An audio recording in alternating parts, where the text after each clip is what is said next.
आगे आने वाले टाइम में यूपी में सरकार ना बने बीजेपी की। सोच अधिकारियों की ऐसी है। मैं जो बातें कहने जा रहा हूं, मैं विदेश में नहीं बैठा हूं, क्योंकि विदेश में जाता तो अपनी बहुत बखान करता अपने हिंदुस्तान का। मैं अपने परिवार में बैठा हूं, परिवार का मुखिया हमारे बीच में आया है जिसकी सोच है कि हिंदुस्तान में कुछ ऐसा हो, नोएडा में कुछ ऐसा हो। माननीय शर्मा जी, ये व्यक्ति बैठे हैं गुप्ता जी, इन्होंने दुनिया भर की तो बातें कह दी। इनसे ये पूछिए कि आपका कंपटीशन कितने साल से नहीं हुआ, बताइए ना। गुप्ता जी बोलिए, आप घर में आए हैं, हमको बताइए। नहीं बताइए, नहीं बताइए, आप कितने साल से नहीं हुआ। बोलिए सर, बोलिए ना, बोलिए सर। पिछले 8 साल से इस व्यक्ति का कंपटीशन नहीं हुआ और लेकर के घूम रहा है ठंडा। पता नहीं मैं क्या कर दूंगा, बताइए क्या करेंगे, कहां से हमारा लेके आएंगे एनर्जी, ये बताइए। सबके साथ आप यहाँ पे एक चीज देखिए टॉयज क्लस्टर के लिए, और उसके अंदर मैं स्वयं जब गया था वहाँ पे, ठीक है, मैं स्वयं जब गया था अपने माननीय सिद्धार्थ नाथ सिंह जी से मिला था, तो उन्होंने मेरे से एक बात कही थी कि क्या तुम 60 एप्लीकेंट जो एक्चुअल यूजर्स होंगे वो ला पाओगे। मैंने वहीं पे इतने कॉन्फिडेंस से उनसे कहा था कि मैं 60 से ज़्यादा करूंगा और 100 से भी ज़्यादा कर दूंगा, ये भी मैं आपको विश्वास दिलाता हूँ। हमने उसके अंदर 134 एप्लीकेंट हमने उसमें खड़े कर दिए, जिसके कारण से वहाँ पे बूम आना शुरू हुआ। उसके बाद फिल्म सिटी आई, उसके बाद और भी दूसरे क्लस्टर्स वहाँ पे लगने जा रहे हैं। उन्होंने उसके अंदर एक वायदा करा था कि अगर तुम 60 से ऊपर ले आओगे तो एक हम पॉलिसी ला के देंगे आपको टॉयज के लिए, जो हमारी एसोसिएशन ने बहुत अच्छी विस्तार से 3-4 पॉलिसीज को स्टडी करके उसमें हमने रखा था, और उसका ड्राफ्ट भी हमें मिल गया था यहाँ पे जो अपने अनिल जी हैं उनके माध्यम से, लेकिन वो अभी तक इम्प्लीमेंट नहीं हो पा रहा। न जाने किन कारणों से, मैं 2-3 बार समय भी मांग चुका हूँ, उसके बाद भी वो पॉलिसी। नोएडा में आप आए तो 2 पंक्ति लिखी है, चह चह चरण पर रघुवर के तहते लोग भय उजारो। आप जरूर विस्तार करेंगे, जरूर। ये छोटा हो गया।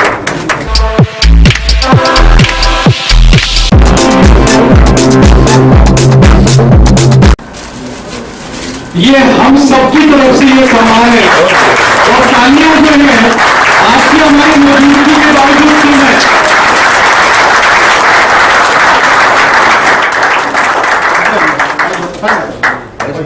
शर्मा जी का स्वागत।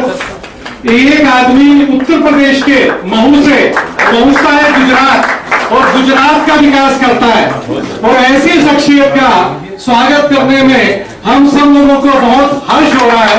और मोदी जी ने भी उन्हें जैसा विकास और विकास कार्य उन्होंने गुजरात में किया था, उसी दिशा में व्यवस्था हमारे पास मौजूद नहीं है, तो हम उस सम्मान को अपने यहाँ के सबसे चर परिचित देश विदेश में जिनकी पहचान है शर्मा जी और तेजपाल नागर जी का फिर एक बार स्वागत करने का आग्रह करूंगा।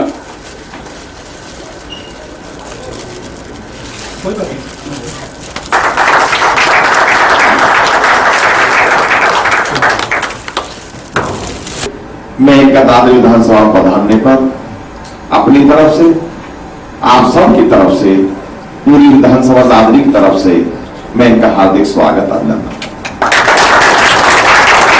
मैं उद्यमी भाइयों को भी आभार व्यक्त करता हूं कि आपने एक ऐसी शख्सियत को आज अपने बीच में बुलाया, जिस शख्सियत ने माननीय देश के यशस्वी प्रधानमंत्री माननीय मोदी जी ने देश का मॉडल बदल दिया, नया भारत बनाया, मजबूत भारत बनाया। उनके सलाहकार कहूं या उनके को विचार देने वाले कहूं या सुझाव देने वाले कहूं, उनमें से माननीय के शर्मा जी, चाहे गुजरात के माननीय मुख्यमंत्री हो, चाहे भारत के प्रधानमंत्री हो। मैं बहुत ज्यादा लंबी चौड़ी बात नहीं कहना चाहता, सब इनको सुनना चाहते हैं। हम सबका सौभाग्य है कि 2 वर्ष पूर्व सेवानिवृत्त होकर उन्होंने अपने प्रदेश उत्तर प्रदेश को चुना, यहां से सदस्य विधान परिषद बने, उपाध्यक्ष बने भाजपा में। हम सब आपकी तरफ बिल्कुल आंख लगाए बैठे हैं कि आप जिस तरह से आपने गुजरात मॉडल लाए थे, गुजरात में रह करके, और माननीय मोदी जी की बहुत प्रशंसा और बहुत तारीफ हुई, और इसी कारण माननीय मोदी जी देश के प्रधानमंत्री बने। उत्तर प्रदेश में आकर के उस मॉडल को लाकर के उत्तर प्रदेश को आगे बढ़ाएंगे आप। और ये जो ग्रेटर नोएडा है, गौतम बुद्ध नगर है, ये एजुकेशन का भी हब है, ये इंडस्ट्री का भी हब है, इसको भी आप आगे बढ़ाएंगे।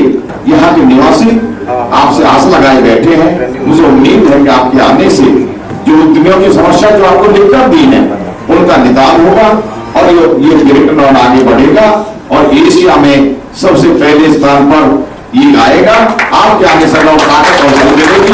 इसी उम्मीद और आशा के साथ पुनः आपका हार्दिक स्वागत अभिनंदन करते हुए और पुनः आप सब साथियों का हृदय से आभार व्यक्त करते, आपने एक ऐसी शख्सियत को बुलाया और आज हमारे भी दर्शन कराए, हमने भी स्वागत कराया, आपने मुझे बुलाया शर्मा जी।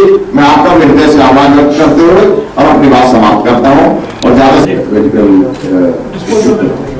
ये शब्द सुनने के लिए और उसका बाद में माननीय विधायक ने उसको और बेहतर ढंग से कहा कि हम एशिया में नंबर 1 बने।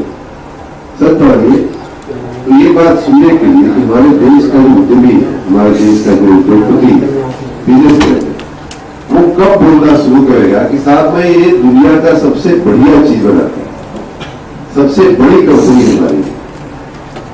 ये विचार मैं वाइब्रेंट गुजरात करते हुए बहुत से देशों में औद्योगिक विकास की बातें देखते हुए, करते हुए, सुनते हुए, इन्वेस्टरों को इन्वाइट करने, पूरी दुनिया में कोई बचा नहीं, कोई कंपनी नहीं जिनके साथ हम लोग न बैठे। लेकिन उन सब के बीच मेरे मन में हमेशा ये इच्छा रही, पिछले 25-30 साल की मैं बात कर रहा हूँ, कि हमारे देश में क्या हम ऐसी कंपनियां नहीं बना सकते कि जो खड़ा होकर के गर्व के साथ कहे कि मैं दुनिया की नंबर 1 कंपनी।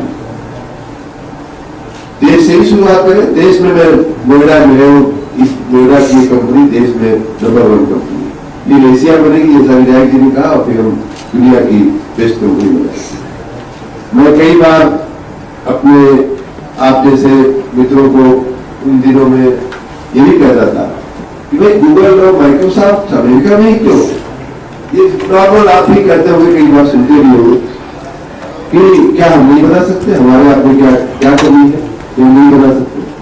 तो ये विचार और ये मिजाज मेरा बहुत पुराना रहा है कि हमारे देश की कंपनियां, हमारे देश के उद्योग इस कदर आगे बढ़े, इस कक्षा से, इस गति से आगे बढ़े कि हम दुनिया में अपना नाम कर सकते। जो समस्याएं हैं क्यों नहीं हम कर पा रहे, ये भी बात सही है। हमारी इच्छा तो सबकी है, यहाँ बैठा हुआ कोई व्यक्ति ऐसा नहीं कहेगा कि नहीं ऐसा नहीं होना चाहिए, सभी कहेंगे होना चाहिए। बात क्या है कि हम नहीं कर पा रहे, कारण क्या है कि हम नहीं कर पा रहे, मुझे ऐसा लगता है। और उसमें मैं जरूर अपने गुजरात के अनुभव को और उत्तर प्रदेश का चूंकि नागरिक हूँ, यही का बेटा हूँ, यही कोई धरती में पला बड़ा हूँ, तो इन दोनों की अगर तुलना की जाए तो मेरे मन में जो 2-4 बातें आती है, तो मान लीजिए अगर यही अथॉरिटी के लोग आकर के पे साइन करके आपको कागज दे दे, तो भी हम जो कर रहे हैं वो शायद नहीं कर पाएंगे। तो इसलिए नहीं कर पाएंगे कि हम पहली बात तो हम बड़ा सोचते नहीं, हम जो है दुनिया की कंपनी बने, एशिया की कंपनी बने, ये जो नोएडा क्षेत्र है वो दुनिया का सबसे बड़ा स्पेशल इकोनॉमिक जोन बने। मैं ये कल भी ये बात मैंने कही थी कि आपके पास जो इंफ्रास्ट्रक्चर है, आपके पास जो व्यवस्थाएं है, वो दुनिया के किसी भी ऐसी जगह से कम नहीं है। हम शेंजन भी गए हैं, सुजोऊ गए हैं, बहुत सारे जर्मनी के इकोनॉमिक जोन देखे हैं, जापान भी देखे हैं। 19-20 कमियां होती हैं और हो सकती है, लेकिन ऐसा कोई फंडामेंटल कमी नहीं है जहां तक इंफ्रास्ट्रक्चर की बात। ये बहुत छोटी मोटी करी थी कि बाइक टॉयज क्लस्टर के लिए, और उसके अंदर मैं स्वयं जब गया था वहाँ पे, ठीक है, मैं स्वयं जब गया था अपने माननीय सिद्धार्थ नाथ सिंह जी से मिला था, तो उन्होंने मेरे से एक बात कही थी कि क्या तुम 60 एप्लीकेंट जो एक्चुअल यूजर्स होंगे वो ला पाओगे। मैंने वहीं पे इतने कॉन्फिडेंस से उनसे कहा था कि मैं 60 से ज़्यादा करूँगा और 100 से भी ज़्यादा कर दूंगा, ये भी मैं आपको विश्वास दिलाता हूँ। हमने उसके अंदर 134 एप्लीकेंट हमने उसमें खड़े कर दिए, जिसके कारण से वहाँ पे बूम आना शुरू हुआ। उसके बाद फिल्म सिटी आई, उसके बाद और भी दूसरे क्लस्टर्स वहाँ पे लगने जा रहे हैं। उन्होंने उसके अंदर एक वायदा करा था कि अगर तुम 60 से ऊपर ले आओगे तो एक हम पॉलिसी ला के देंगे आपको टॉयज के लिए, जो हमारी एसोसिएशन ने बहुत अच्छे विस्तार से 3-4 पॉलिसीज को स्टडी करके उसमें हमने रखा था, और उसका ड्राफ्ट भी हमें मिल गया था यहाँ पे जो अपने अनिल जी हैं उनके माध्यम से, लेकिन वो अभी तक इम्प्लीमेंट नहीं हो पा रहा। न जाने किन कारणों से, मैं 2-3 बार समय भी मांग चुका हूँ, उसके बाद भी वो पॉलिसी इम्प्लीमेंट नहीं हुई। दूसरा, इसके साथ साथ एक 20,000 मीटर जो लैंड बिल्कुल खाली पड़ी है, जो एमएसएमई ने दिल्ली में जो 20 साल पहले हमें दी थी, और वो आज तक भी खाली पड़ी है। हमारी एसोसिएशन क्या, लघु उद्योग भारती क्या, इसको रेगुलर उनसे कह रही है कि यहाँ पे एक ऐसा इंस्टीट्यूट बनाया जाए जिसके अंदर इनोवेशन हो, जिसके अंदर स्किल डेवलपमेंट हो, जिसके अंदर एक छोटा सा शोरूम हम बनाएं। बाहर का व्यापारी कोई आए विदेश से तो वहाँ पे देखे कि यहाँ पे कैसा कैसा प्रोडक्ट बन रहा है, और सभी कैटेगरीज के, चाहे वो लकड़ी के खिलौने हैं, चाहे वो कपड़े के खिलौने हैं, चाहे वो बैटरी ऑपरेटेड है, चाहे वो इंडोर गेम्स है, सभी तरह के वहाँ पे इनोवेशंस हो। IITs में भी हमारी बात हुई थी, उसके अंदर भी वहाँ पे भी काफ़ी स्टूडेंट्स वहाँ पे आने को तैयार हैं, फैकल्टी भी आने को तैयार है। DPR भी मिस्टर चेट्टी हैं, वो रामनगर में, वहाँ पे मैं गया, वहाँ से सारा DPR भी बन गई, लेकिन अभी तक उसको इम्प्लीमेंट नहीं हो पा रहा, जिसके कारण से आज भी टॉय इंडस्ट्री बिल्कुल दबी पड़ी है। अपने माननीय मोदी जी ने भी इस बात को बहुत हाईलाइट करा है कि 0.5 शेयर जो है इंटरनेशनल शेयर है हमारा, उसको मैं दावे से कह सकता हूँ कि 3 साल के अंदर 10% से ऊपर हम ले जा सकते हैं। इतनी कैपेसिटी है हमारी, लेकिन हमें उसको एक जो पौधा एक लग रहा है उसको एक सपोर्ट नहीं मिल पा रही। इसकी अगर आप प्रयास करेंगे तो शायद टॉय इंडस्ट्री मैं दावा कर सकता हूँ 3-4 सालों में जो पहले 20 साल पहले हुआ करती थी वैसी ही बन पाएगी, ऐसा मेरा सुझाव बदले। वो सोच आप ऐसी रखें, सोच तो ऐसी है कि आगे आने वाले टाइम में यूपी में सरकार ना बने बीजेपी की, सोच अधिकारियों की ऐसी है। मैं जो बातें कहने जा रहा हूं, मैं विदेश में नहीं बैठा हूं, क्योंकि विदेश में जाता तो अपनी बहुत बखान करता अपने हिंदुस्तान का। मैं अपने परिवार में बैठा हूं, परिवार का मुखिया हमारे बीच में आया है जिसकी सोच है कि हिंदुस्तान में कुछ ऐसा हो, नोएडा में कुछ ऐसा हो। माननीय शर्मा जी, ये व्यक्ति बैठे हैं गुप्ता जी, इन्होंने दुनिया भर की तो बातें कह दी। इनसे ये पूछिए कि आपका कंपटीशन कितने साल से नहीं हुआ, बताइए ना। गुप्ता जी बोलिए, आप घर में आए हैं, हमको बताइए। नहीं बताइए, नहीं बताइए, आप कितने साल से नहीं हुआ, बोलिए सर, बोलिए ना, बोलिए सर। पिछले 8 साल से इस व्यक्ति का कंपटीशन नहीं हुआ और लेकर के घूम रहा है, झंडा पता नहीं मैं क्या कर दूंगा। बताइए क्या करेंगे, कहां से हमारा लेके आएंगे एनर्जी, ये बताइए। सबके साथ ऐसे आप यहाँ पे एक चीज देखिए, साहब ने क्या किया, एक की जगह 60 में 134 की बात, लेकिन उनको क्या मिला? डॉक्टर साहब आप वरिष्ठ हो, आप एक बार बैठो, आप एक बार नहीं मेरे को बड़ी बात कहने दो, मैं भी अगर ये कह दे सर, मैं अगर बात नहीं कहूंगा दब जाएगी बात। आप सुनने आए हैं प्रधानमंत्री जी के नेतृत्व में, निश्चित रूप से आप बोलिए सर, क्या बात कर रहे हैं आप?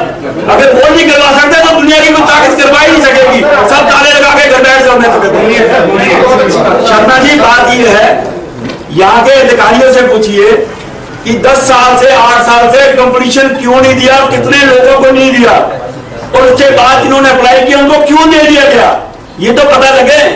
कहाँ वो आदमी जाएगा और उद्यमी कहाँ जाएगा? उद्यमी यहीं से नहीं बढ़ पा रहा, अपने ऑफिस से घर से ऑफिस, ऑफिस से घर, या उसका मतलब कि अथॉरिटी में चला जाए।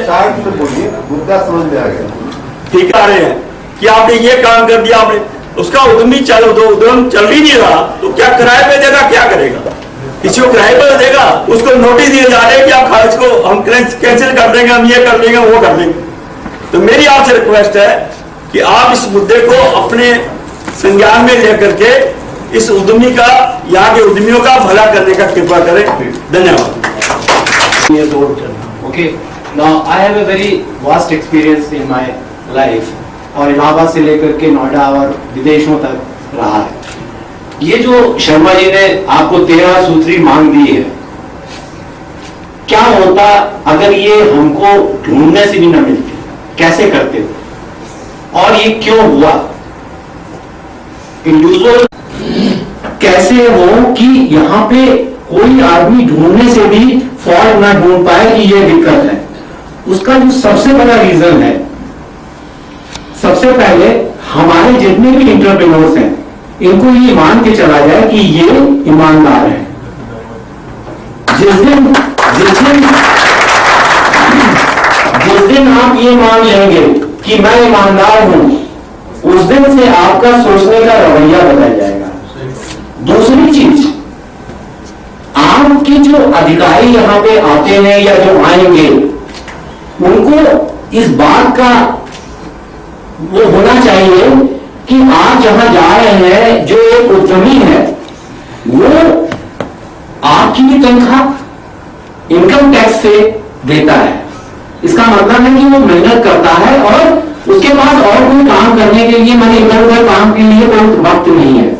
तो मैं ये चाहूंगा कि कोई भी ऐसे डिसीजन जो एक स्टेट लेवल पे होते हैं, उस लेवल की जो बॉडी है, जैसे लेट्स से नोएडा अथॉरिटी है या जो भी है, वहां पे एक इंडस्ट्री का नुमाइंदा रखा जाए, कोऑर्डिनेटर, जो इस बात को समझे,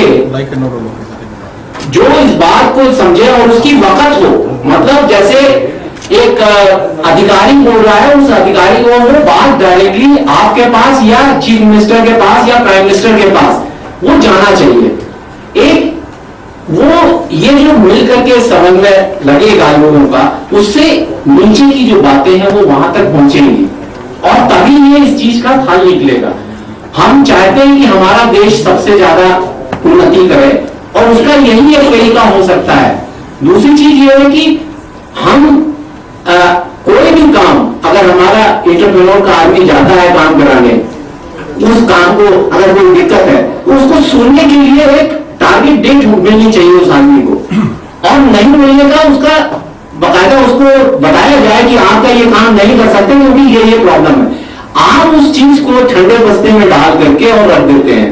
this is the whole problem of this whole system, और इसको जब तक हम इंप्रूव नहीं कर पाएंगे, और चूंकि आपके बारे में जो सुन रखा है और जिस आशा से हम सारे लोग यहाँ इकट्ठे हुए हैं, उससे ये लगता है कि शायद ये सिस्टम में कोई एक नई जान आप डाल सकेंगे।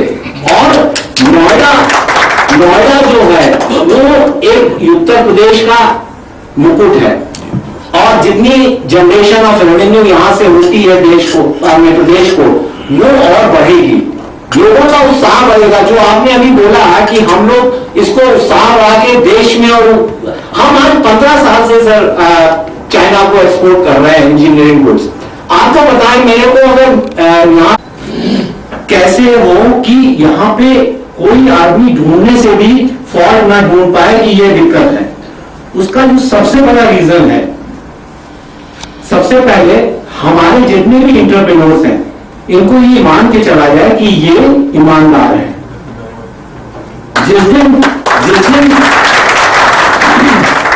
दिन आप ये मान लेंगे कि मैं ईमानदार हूं, उस दिन से आपका सोचने का रवैया बदल जाएगा।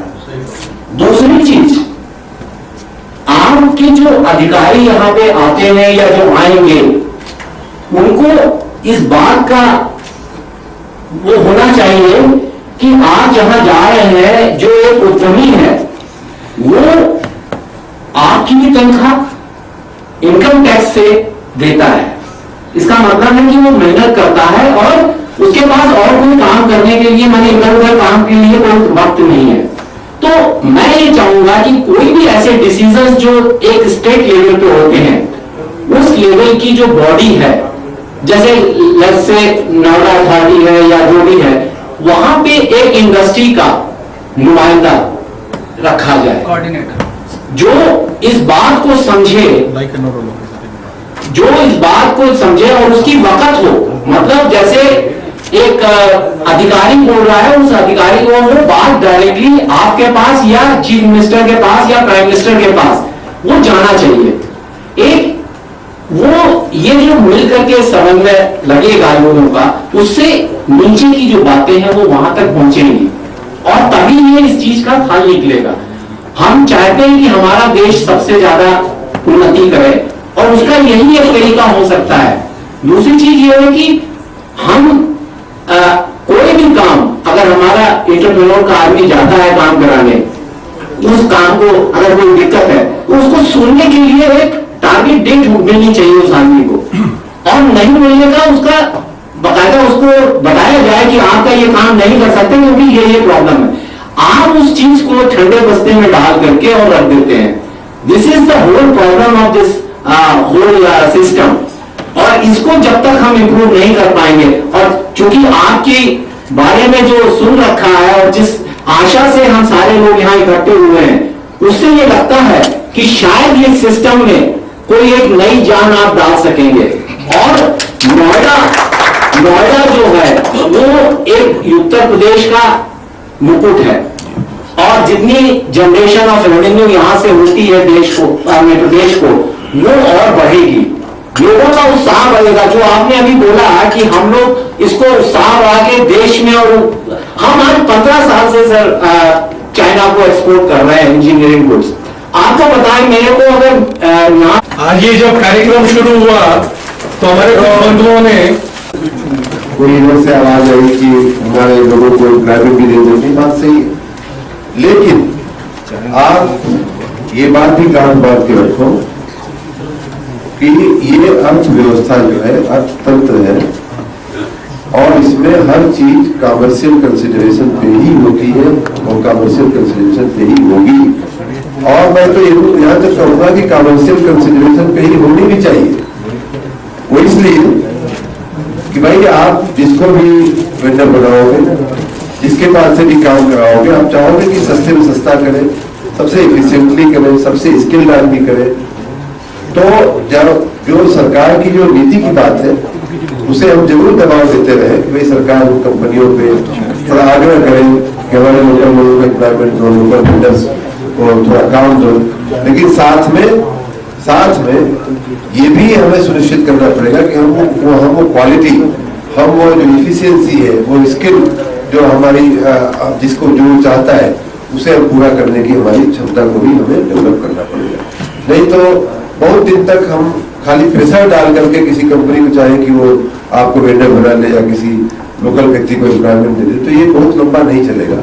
आप भी हो तो शायद आप भी वो चीज पसंद नहीं करेंगे कमर्शियल वेंचर के रूप में। आप सबको मैं फिर से बहुत बहुत धन्यवाद देता हूँ इस बहुत अच्छे संवाद के लिए, और आप आगे बढ़े, हमारा पूरा समर्थन होगा। मैं 15 मिनटों के बारे में कोई वादा नहीं कर रहा हूँ, लेकिन एक वादा जरूर है कि आपके साथ मिलकर के आपकी जो आज की हाइट है उसे और भी ऊंचा ले जाने के लिए नोएडा और और ऊंचा ले जाने के लिए आपकी व्यक्तिगत कंपनी को, व्यक्तिगत प्रोडक्ट को और मार्केट में, इंटरनेशनल मार्केट तक पहुंचाने के लिए मैं आपके साथ कंधे से कंधा मिलाकर काम करूंगा।